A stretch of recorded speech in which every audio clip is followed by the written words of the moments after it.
আমার এটা হয়তো শেষ জুমা, আপনারা মাফ করে দিবেন, আপনাদের সাথে অনেক কথা হয়েছে। আমি এক সপ্তাহ আগেও ভালো ছিলাম, শুধু যেই মাত্র বললাম সুদ খাবেন না, সুদের সাথে কোরবান করবেন না, তখন আমার বিরুদ্ধে লেগে গিয়েছেন। যেই মাত্র বললাম মদ খাবেন না, তখন আমি খারাপ হয়ে গেলাম।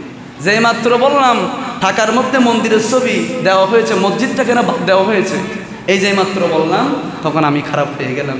এই জন্য যুগে যুগে যারা জুলুম করে, অত্যাচার করে, ক্ষমতার অপব্যবহার করে, এদের ক্ষমতার অপব্যবহারের দৃষ্টান্ত আছে না নাই? বলেন আছে না নাই? এই জন্য আমরা হতাশ হই না। আমার এটা হয়তো শেষ জুমা, আপনারা মাফ করে দিবেন, আপনাদের সাথে অনেক কথা হয়েছে। আপনারা মহাব্বত করতেন আমার জন্য, প্রায় 11টা বাজে এখানে এসে বসে থাকতেন, 5তলা 3তলা 4তলা পর্যন্ত মানুষ বরফুট হয়ে যেতেন, দূর দূরান্ত থেকে পুলিশ প্রশাসনের বাইরা আজকে এসেছেন। শুধু তাই নয়, আমার পিছনে অনেক পুলিশ প্রশাসনের বাইরা নামাজ পড়ে, নামাজ শেষে আমাদের সাথে মোলাকাত করে, অনেক ইউনিভার্সিটির প্রফেসররা এখানে নামাজ পড়ে। আপনারাই তো জানেন, বলে কার্ড দিয়ে যায়, হুজুর দোয়া করিয়েন, আমাকে বলে। দূর দূরান্ত থেকে অনেক মানুষ আসেন, অসুবিধা নেই, চাকরি হকের জন্য। আমি এক সপ্তাহ আগেও ভালো ছিলাম, শুধু যেই মাত্র বললাম সুদ খাবেন না, সুদের সাথে কোরবান করবেন না, তখন আমার বিরুদ্ধে লেগে গিয়েছেন। যেই মাত্র বললাম মদ খাবেন না, তখন আমি খারাপ হয়ে গেলাম। যেই মাত্র বললাম ঢাকার মধ্যে মন্দিরের ছবি দেওয়া হয়েছে, মসজিদটা কেন বাদ দেওয়া হয়েছে, এই যে মাত্র বললাম, তখন আমি খারাপ হয়ে গেলাম। এই খারাপ যদি আমি হয়ে থাকি, এটা আজীবন নিয়ে বাঁচতে রাজি। কারণ আমি এই চাকরি দিয়ে যে চলবো, 10,000 টাকা বেতন দেন, 12,000 টাকা বেতন দেন। একজন গার্মেন্টসের চাকরি যারা করে, তারাও তো 15,000 টাকা বেতন পায়, কিন্তু আমরা টাকার জন্য গোলামি করি না। অন্ততপক্ষে আমাকে বলা উচিত ছিল, একজন মানুষকে আপনি চাকরি থেকে বরখাস্ত করার আগে তাকে, আমার একটা পরিবার আছে, এই সময় আমাকে ফোন করতেছে, আমার বাবা হসপিটালের মধ্যে, আমার বড় আফসোস লেগেছে। আমার বাবা হসপিটালের মধ্যে, আমি দৌড়াদৌড়ি করতেছি, আমাকে ফোন করে বলতেছেন, অথচ আমি পেপারে বিজ্ঞপ্তি পেয়ে ইন্টারভিউ দিয়ে 2 সপ্তাহ পর্যন্ত ইন্টারভিউ দেওয়ার পর আমি এখানে এসেছি। আমি এমনি উড়ে এসে জুড়ে বসে থাকি নাই, আমি ইন্টারভিউ দিয়ে সবাই আমাকে ভালো বলেছেন বিদায় আমি এখানে এসে দাঁড়াইছি। কিন্তু বিদায় করার সময় যে একজনের মতামত নিয়ে বিদায় করা হবে, এটা যদি জানতাম, যদি আমাকে নিয়োগের সময় বলতেন, হুজুর আপনি সুদের বিরুদ্ধে বলতে পারবেন না, আল্লাহর কসম আমি এই মসজিদে কোনোদিন চাকরি নিতাম না, ঠিক কিনা বলেন? যদি আমাকে বলা হতো আপনি মদের বিরুদ্ধে বলতে পারবেন না, আল্লাহর কসম এই মিম্বরে দাঁড়িয়ে বলছি, আমি কোনোদিন এই মসজিদে চাকরি নিতাম না। প্রয়োজন আমি গার্মেন্টসের চাকরি করবো, প্রয়োজন আমি দিন মজুর হব, তারপরও আমি এই মসজিদ না থাকলে আমি দিন মজুরি কাজ করে করে চলতাম। যদি আমি সুদের বিরুদ্ধে কথা বলতে না পারি, মাদকের বিরুদ্ধে কথা বলতে না পারি, যেটা আমার নবী বললেন রাষ্ট্রের মধ্যে 1 সপ্তাহ যা হবে, আপনারা তো শিক্ষিত সমাজ, আপনারা তো জানেন সব কিছু আপনাদের হাতের মধ্যে আছে। আমার নবীজি বললেন যে শুক্রবার জুমার নামাজটা কেন হবে জানো? তোমার একজন ভাই ফিলিস্তিনে মারা গিয়েছে, আমাকে বলো হুজুর আপনি তো মায়ের খেয়েছেন, মায়ের কেন খেয়েছি? আমার ফিলিস্তিনি ভাইয়ের ইজ্জত রক্ষার্থে আমি রাস্তায় বের হয়ে মেয়ের খেয়েছি। হ্যাঁ, এটা আমি অহংকার করি। আমার ফিলিস্তিনি মুসলমানের পক্ষে কথা বলতে গিয়ে আমি সমালোচনার শিকার হয়েছি, এটা আমি মানতে পারছি। কারণ মুসলমানের একটা দেহের নাম। মনে করেন আপনার হাতের মধ্যে আহত হয়েছেন, আপনার অন্তরের মধ্যে ব্যথা, আপনার পুরো শরীরে ব্যথা। আমার নবী বলেন এটা হলো মুসলমান, এটা একটা পুরো শরীরের মতো। ফিলিস্তিনি মুসলমান মারা গিয়েছেন, তুমি মুসলমান হিসেবে অন্তরের মধ্যে রক্তক্ষরণ হবে। এটা যদি করতে না পারো, তুমি মুসলমান নাই। কাদ আফলাহাল মুমিনুনা আল্লাযীনা হুম ফি সালাতিহিম খাশিউন। মুমিন তারা যারা নামাজে দাঁড়ালে, বলতে পারেন হুজুর নামাজে দাঁড়ালে ব্যবসার হিসাব করি, বিভিন্ন হিসাব করি। যাক, আজকে যেহেতু আমার শেষ জুমা, আমার মেন কথা হলো আমি প্রায় 3-4 বছর পর্যন্ত আপনাদের খেদমত করেছি। এই হক্কাদাগুলা আমি যে এখন বলতেছি এমনটা নয়। যখন অন্য সরকারের আমলে ছাত্রদেরকে যখন পশুর মতো মারতেছে, 3 জুমা পর্যন্ত ছাত্রদের পক্ষে কথা বলি নাই, হইনি নো হই, অনরা সাক্ষী আসন না হই, তারা দোয়া আইও তারা পক্ষে কথা বলেছি। ছাত্ররা এসে আমাকে সম্বর্ধনা দিয়েছেন, হুজুর আপনি আমাদের পক্ষে ছিলেন, কিন্তু যে মাত্র টাকার বিরুদ্ধে বললাম, টাকার কথা বললাম, তখন আমি তাদের বিরুদ্ধে হয়ে গেলাম। অসুবিধা নেই, সাময়িক। এটা নিয়ে যে আমি বেঁচে থাকবো, এটার উপর যে আমি ভরসা করব, আমি তো ভরসা করে যিনি টাকাওয়ালাকে টাকাওয়ালা বানিয়েছেন, যিনি পৃথিবী সৃষ্টি করেছেন, যিনি কুন বললে ফায়াকুন হয়ে যায়, আমি তো তার উপর ভরসা করি, ঠিক কিনা বলেন? এটা সবাইকে ভরসা করতে হবে।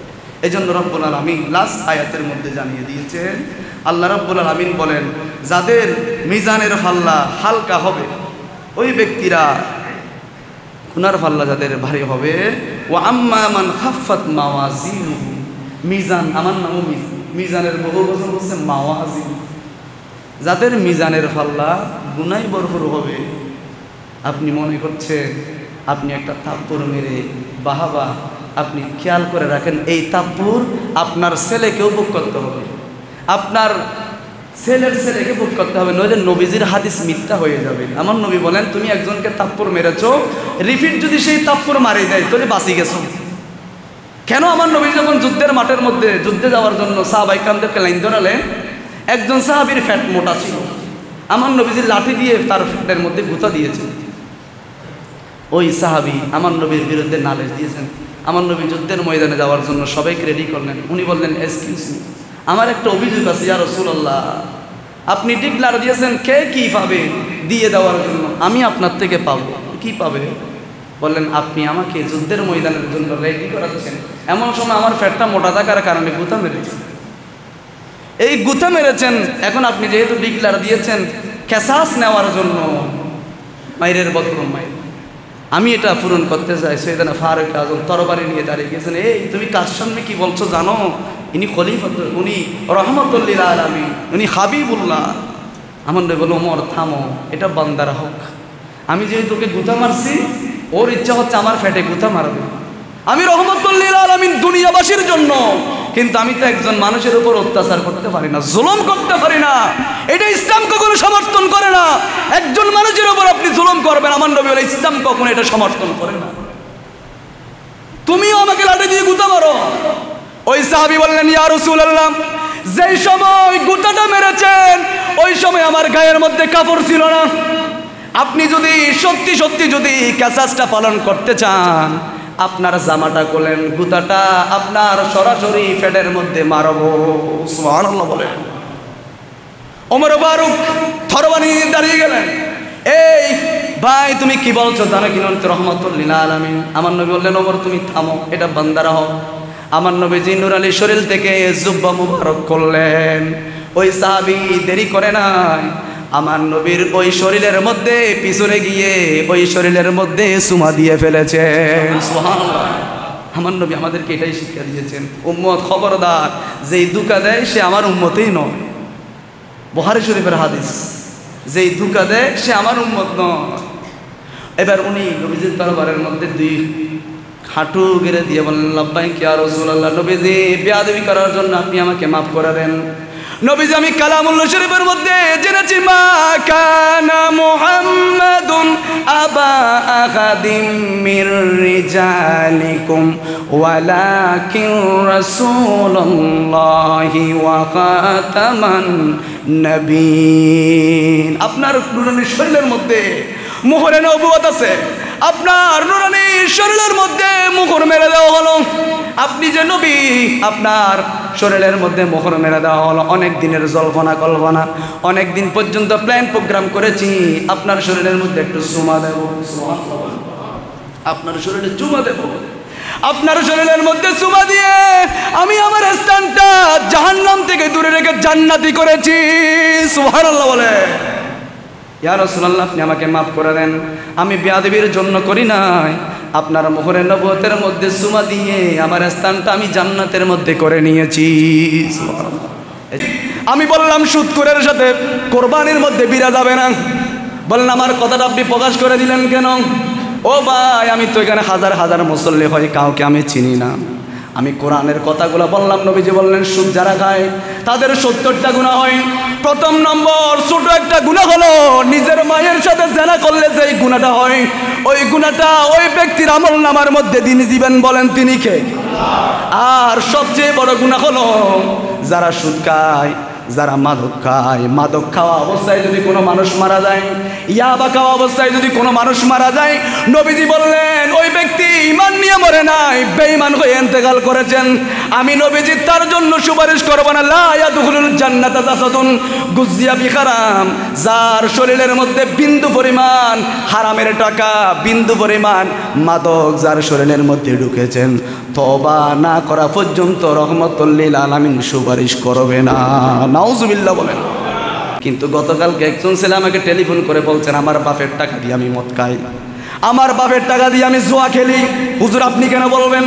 আপনাকে রাখা হয়েছে মসজিদের মিম্বরের মধ্যে, নামাজ কেমনে পড়তে হয়, ওযু কেমনে করতে হয়, জন্য সময় অনেক দেরি হয়ে যাচ্ছে। আপনাদেরকে আমি যদিও বা কষ্ট দিয়ে থাকি, আমি কিন্তু আমার এই মসজিদের মধ্যে আল্লাহ এবং আল্লাহ রসুলকে হাজির নাজির করে বলছি, জীবনে কোনো দিন নিজের মত প্রতিষ্ঠা করার জন্য, কোনো মানুষকে খুশি করার জন্য জীবনে কোনো দিন আমি একটা কথা বলি না। যা বলেছি আমার এই ডায়েরির মধ্যে কোন জুমার মধ্যে কি আলোচনা করব, পুরো এক সপ্তাহ স্টাডি করে আমি এই মসজিদের মিম্বরে দাঁড়াতাম।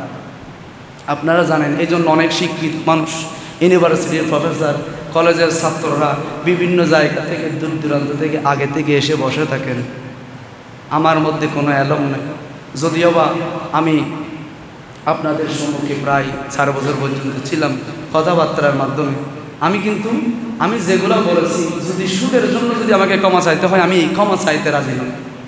এমনি যদি আপনাকে আমি কোনো ধরনের চলাফেরার ক্ষেত্রে আপনাদেরকে যদি কষ্ট দিয়ে থাকি, তাহলে আপনারা আমাকে মাফ করে দিয়েছেন, মাফ করে দিয়েছেন।